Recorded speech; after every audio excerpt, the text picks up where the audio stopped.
All right, I got one more video from the 2024 draft that I want to do, and I want to react to my first ever 2024 mock draft. It was a way too early mock that I did back on June 29th, 2023. So basically a year before the 2024 draft happened. I just want to look back and see what I thought about the top high school guys, where I ranked some of these teams where I think they could finish, and see how much has changed in a year. And if you guys do enjoy these style videos, I'd appreciate it if you dropped a thumbs up. This will probably be the last video regarding the 2024 draft class. Maybe draft content in general, we'll see. Obviously with free agency being today, that is going to be a very big talking point over the next couple of weeks. Make sure you are subscribed though, because I will be live today 5:30 Eastern time for the start of free agency at 6 o'clock. We're going to be following the Woj Twitter account, the Shams Twitter account, and just seeing all the deals go down. So I'm very intrigued because I just did my way too early 2025 mock, and some of those guys that I talked about may not even go into the 2025 draft, may fall off completely, and some guys that I didn't even talk about are going to catapult up to being top 10 picks. So let's see what I had to say about a year ago about this most recent draft class. Draft was a week ago, and it's never too early to do a 2024 mock draft, right? Well, yeah, we're doing our way too early 2024 mock today. This is just fun to do to see where the top prospects are right now a year before the draft is going to happen, because a lot of these guys in this video might fall out of the first round. They might stay at college. They might be in the top 5 that I don't even mention in this video. Okay, cool. So it's really cool to see how these prospects perform. I literally just said the same thing, but yeah, I think there's one guy, like I'm wondering where I had Justin Edwards, who went undrafted, but he was a top high school guy, clutch client, big Kentucky freshman, didn't even get drafted. In May of 2022, I graduated with my master's degree and went into the corporate workforce as a finance rotational analyst. And I learned over the year and a half I worked that it just wasn't for me at this current moment. And I knew that I had a love and a passion for sports. And if you are going through something similar right now, today's sponsor, Southern New Hampshire University Sports Management Program, could be the career change waiting to happen for you. Southern New Hampshire University's sports management program lets you turn your passion for sports into a degree. You'll learn about the business of sports, sports management principles, and how to gather and analyze data that's interesting to your career. This degree could help you prepare for a career as an athletic director, a sports information director, a marketing manager, and other exciting roles in the sports industry. You'll be able to tap into SNHU's network of graduates working in sports related roles. Your courses are taught by faculty with real world experience, so you'll have opportunities to connect with people within the industry. SNHU is accredited, nonprofit, and has radically affordable tuition. So you can go to my link in the description and fill out this information, which is just your name, your number, your zip code, and your email. It's absolutely free to do, just to inquire, just to learn a little bit more about the program. So you can go to my link in the description and the pinned comment below, fill out this information. It takes 2 minutes to do, and learn more about what Southern New Hampshire University has to offer. And thank you again to SNHU for sponsoring today's video. Over the next calendar year to see how they help or hurt their draft stock. I'm doing a lottery mock. I'm going to go in reverse odds to win the 2024 championship. That'll be cool to look back on, seeing who had way too high odds, too low odds. This is on NBA.com. So yeah, I'm not predicting these teams to be this bad. This is just what NBA.com has. And let me know in the comments if and who are these handsome guys above me, like these short videos that you should definitely check out. There's any prospects that I didn't mention that I should definitely keep an eye on for this upcoming year. And oh yeah, drop a like if you guys do enjoy the videos. So NBA.com has the Charlotte Hornets with the worst odds to win the championship next year. So they have the #1 pick here, and I'm gonna have them select Ron Holland out of the G League Ignite. Holland is 17. He recently decommitted from Texas and is going to be in the G League Ignite. For the 4th straight year, we may have a top 10 prospect coming out of the G League Ignite. Back in 2021 with Jalen Green, 2022 with Dyson Daniels, and 2023 with Scoot Henderson. If you read or watched anything about the Nike Hoop Summit in April, he was the best player on the floor. He has what you want in an NBA forward. What he can do on the offensive side of the ball, the defensive side of the ball, his size, intangibles. I feel like he has elite basketball instincts already at his age, which is something you definitely want to keep an eye on when you're recruiting these prospects. He's an underrated passer. He's a hell of a competitor. And I think that gives him just such a high floor that you would take with the #1 overall pick in 2024. So yeah, we could plug Ron Holland next to Brandon Miller as the forwards for that team, with Mark Williams at the 5, LaMelo at the 1, and maybe still have Terry Rozier at the 2. That is a fun Hornets team for the future, but it is interesting to add Holland to a team with Brandon Miller, and it looks like Miles Bridges might be coming back as well. But Hornets, you take best player available. Isn't that ironic? So yeah, that is like honestly not crazy. Ron Holland ended up going 5 to the Detroit Pistons, and Holland, if he shot well at the G League Ignite, like he shot upper 40s field goal percentage wise. He did shoot in the 20s 3-point percentage wise. If he shot like 33% from three, he would have been the clear #1 overall pick. He had the pedigree as a top high school guy, and it's funny to see him like decommit from Texas. They're gonna have a top prospect in this upcoming draft in Trey Johnson. He chose the Ignite route. Maybe not the greatest decision. I mean, he still was a top 5 pick, so it did work out for him there. But yeah, maybe he wanted or could have went to college. Either way, that would have been funny if the Hornets took him at 6 and I got that right. Man, I have Montas Buzela second to the Detroit Pistons. That is crazy because he almost went. I thought he was going to the Pistons. I mocked him there at 5. Pistons coming here with the second worst odds. I'm going to have them take. All right, sorry about that. I wanted to move that over so you could see what pick we're on as well. Montas Buzela, who's also in the G League Ignite. So remember back in 2012? I actually have no idea where Montas was supposed to go if he did go the college route. I forgot where he was like recruited from or recruited to. Top 2 picks were from Kentucky with AD #1 and Michael Kidd-Gilchrist 2. In 2014, we had Wiggins 1 and B 3. Yeah, we could have 2 G League Ignite prospects being the top 2 picks in the draft, which is crazy. Buzela could really be a 3-level scorer at the next level. He's 6'9" right now and probably might grow another inch or 2. He's got really good handles, especially with somebody of his size. If he grows to like 6'10" and has the handles he has, he may be the #1 overall pick in the draft. He's got really good court vision as well. I love his playmaking from what I've seen from him so far, and he's kind of going to be like that next big wing like we've seen from Michael Porter Jr. and most recently drafted Brandon Miller. He definitely is thin right now, but like that's like so many prospects coming into their collegiate or season right before the NBA draft. I really love his jump shot though. I think this is going to translate to the next level. It's smooth, it looks really good, and I think he's going to have a great G League Ignite year. You'd put him next to Osor Thompson and Cade Cunningham and Jaden Ivey, and you could maybe even play him at the 4, which would be kind of incredible and could really give you some versatile lineups. So I'm just imagining Montas in Detroit. That would be fun. So funny enough, Montas did not have a good shooting season with the Ignite. It was abysmal, which is crazy because he was a good shooter in high school. That's why I said all that, because he showed great shooting promise, and he did grow an inch to like 6'10"-ish. He does have a great handle, and I think the shooting, I mean, there's some turnover issues, but I think there's defensive potential. He ends up going to 11 to Chicago, which is cool for him being kind of where he was. But yeah, I did have him the 2nd overall pick. There were talks in mocks that he can go like 4 to San Antonio. That was the highest I really ever saw leading up to the draft process, but unfortunately he went 9 spots lower. And here we go. Justin Edwards, man. Let's see what I got to say. The Houston Rockets have the next pick here at number 3, and I believe that a point guard prospect is one of the best. And damn, they had really low odds. Like, this is their pick that would have been top 4 protected that ended up going to OKC. Why are their odds so low? But I don't think that the Rockets are going to go with the point guard. They might sign one in free agency. They just drafted Amen Thompson. So I'm going to have them select Justin Edwards, another forward, and he's out of Kentucky. So we got a college player off the board. Edwards is going to be one of the best athletes in this class. He can really jump out of the gym. I'm so excited to watch him in the NCAA this year, which is going to be just an absolute loaded Kentucky team. Like, we'll get to some other Kentucky prospects in this mock draft. He's got a good mid-range game. He's really good on the defensive end, and I think he's going to be a very solid isolation player at Kentucky this year. I hope that Calipari can run some of the offense through him, and we could see him in some ISO sets, some post sets, and just one-on-one sets, because I think that's where he can really excel. And he's going to be joining the Houston Rockets as another forward, which would be super fun. Now, this pick could technically go to the OKC Thunder as well. There's some protections on it, but I think either it's OKC or Houston picking here at 3. Both teams have plenty of guards, so I think they can go with a forward here if it's the Thunder or the Rockets. Yeah, not a great job from Calipari developing Justin Edwards this year. I honestly thought Edwards probably would have benefited doing what DJ Wagner, who I'm sure we're going to get to,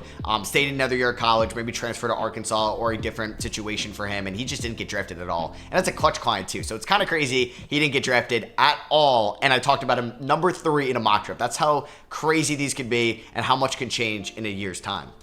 At number 4 here, we have the Washington Wizards. I still can't believe Isaiah Collier fell to 29. He had the pedigree. He was a top prospect going into this past season. He was good at USC, and he fell to 29. It was just still mind-blowing to me. I think they may finish as the worst. He was my 9th ranked prospect. Sorry. The NBA, I don't know what NBA.com is thinking. I believe that they are going to go with a point guard prospect out of USC, maybe the best player in this class, and that's Isaiah Collier. And Isaiah Collier is my point guard 1 in this class. This class isn't kind of looked at as to be a good draft class. It's not really deep in any position, and it's definitely very top heavy, but I think Isaiah Collier could be a very good point guard at the NBA level. 6'3" point guard who's a pass first player. You're going to see so many eyes on him because he's playing on the same team as Bronny over there in Southern California. He's an elite pick and roll player, and I think he's he's just going to be absurdly good as a floor general for the Trojans this year. And I'm excited to see him at the NBA level. And I think this is a point guard you could build around in DC because they're going to be entering a 3 or 4 year rebuild. Next up, we have the Utah Jazz. And I think that they are going to go with another point guard here right after Collier. At 5, they are going to take DJ Wagner, a point guard out of Kentucky. Wagner may be a little bit score first that I like at the moment, so I really want him to see him develop his passing skills at Kentucky this year. Yeah, the second Kentucky player drafted in the top 5. But yeah, he could score by any means on all parts of the floor. I'm just excited to see him hopefully develop those skills at the next level. And you pair him up with their loaded front court of Hendricks, Marketing, Kessler, now John Collins. He could be a great backcourt partner to either Colin Sexton, Jordan Clarkson, Keontae George, Osei Agbaji, who's ever the future there at the 2. It's kind of crazy too because 2 Kentucky players did go in the top 10 in real life, and I had that in my mock, but they were completely different. In the mock, it's Justin Edwards and DJ Wagner, and in real life, what just happened, Reed Shepherd at 3, Rob Dillingham at 8. It's just crazy how much like talent Kentucky had going into the season, and they, I think, gave a promise to DJ Wagner because he was a much higher recruit than Rob Dillingham, that they were going to start him throughout the whole year, and I think that's why Calipari always had Dillingham come off the bench. But it's kind of crazy that Kentucky had 2 guys still in the top 10, but they were neither of the guys that were talked about a year ago. 6, we have the Orlando Magic for the second. I'm scared to hear my pronunciation of Versace. Year, they're gonna go with Zachary Versace out. All right, honestly, not terrible. If you like looked at his name right now and you didn't know anything about him, that's probably how you would pronounce it if you're American. I feel like, and I feel like I still hear people mispronounce his name like that. So yeah, not a great look for me, but I guess could have been a little bit worse. Just like my Bilal Koulibaly like pronunciations that were just so bad. France. Versace is the first European prospect here at the moment. And it's funny because we had 3 European prospects go in the top 10. Struggling for France in their competitive play over the last couple of weeks, but I think he will be fine. The skill level is a lot better over there, and it's a lot more competitive. He's 6'8", who could be a very good defender and has a nice looking jump shot. It hasn't really been falling, but I think it will over time. We have a whole year for him to develop, and you're adding another athletic. That's kind of what happened, but Versace was a little inconsistent at Jailberg. Like, he started off the year kind of shaky, and then he had he started off the year solid, then he had a really rough stretch towards the end of his season over there, but then playoff time, he went on a tear, which helped him, I guess, be the #1 pick in this year's draft.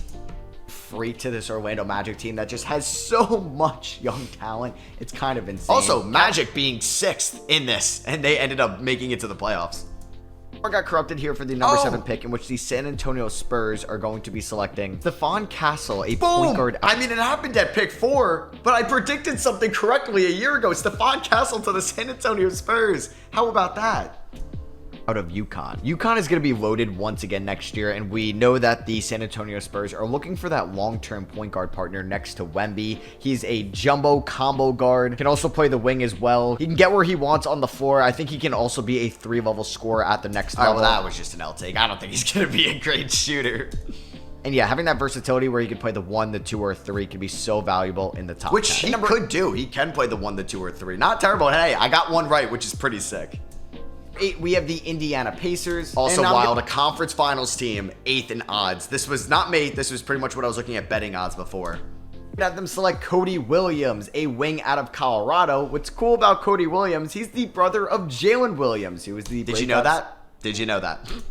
Star for the OKC Thunder last year. And he plays like his brother as well. He's a long, talented forward with good playmaking ability and could be that long-term small forward for the Indiana Pacers, like right next to Walker and Turner, and also right next to Mathurin and Halliburton. At number 9, we have the Chicago Bulls, and I think they're going to go with a big man here. There's some good big men on the board, and that's Adaro Marat over in Spain. He's 7'3", 233, so he's not like a skinny big man coming over. This guy is really built, and I think he'd be like, honestly, he probably could have put on a little bit more weight though. But yeah, he didn't work out. I'm sorry, I'm interrupting myself a lot. Right away for the Bulls, and he's a really good passer for somebody at his size. I don't think Chicago would pass up on him, even if they just re-signed Nikola Vucevic, because hey, move Vucevic at the 4, have Mara at the 5. I could be down with that. I just kind of liked watching his film last year at this time, and I thought he was going to be something at UCLA, and he just wasn't. And we have the Portland Trailblazers. I'm going to have them select Aaron Bradshaw, another center out of Kentucky. Their third. And I still haven't even mentioned the 2 guys that went in the top 10. top 10 player. Yusuf Nurkic isn't the long-term answer for them at the 5. And Bradshaw has elite size and athleticism. He could be a very good rim protector. I'm so excited to watch him at Kentucky this year, like all these prospects, to see how they're going to develop over time. And yeah, let's move on from Yusuf Nurkic, which is what they ended up doing. And honestly, Bradshaw, I believe he did transfer to Kentucky, or excuse me, to Arkansas as well. I think he could be a first-round pick next year. Him and Zvonimir Ivicic should be getting a lot of run for Arkansas. No, I was wrong. I was like, wait, is he Arkansas? No, he's going to Ohio State next year. So he could play himself into a first-round pick, but we'll see. At number 11, we have the OKC Thunder, and I'm going to have them take a center as well. Donovan Clingan out of UConn. He's going to be staying there. He just won a national championship with them, and the Thunder could add another 5 to this roster. They don't really need another guard. They may already have another top 5 pick from the Houston Rockets. This is from the Chris Paul, Russell Westbrook trades, so the rich are just getting richer when it comes to the young. Also wild that the Thunder had like the 11th worst odds to win a title, and they ended up as the 1 seed. We're there in Oklahoma City. At number 12, we have the Brooklyn Nets, and I'm going to have them select best player available, Bobby Klintman, who played his freshman year. Bobby, and then I guess this pick never should have gone to the Nets. It should be going to the Rockets.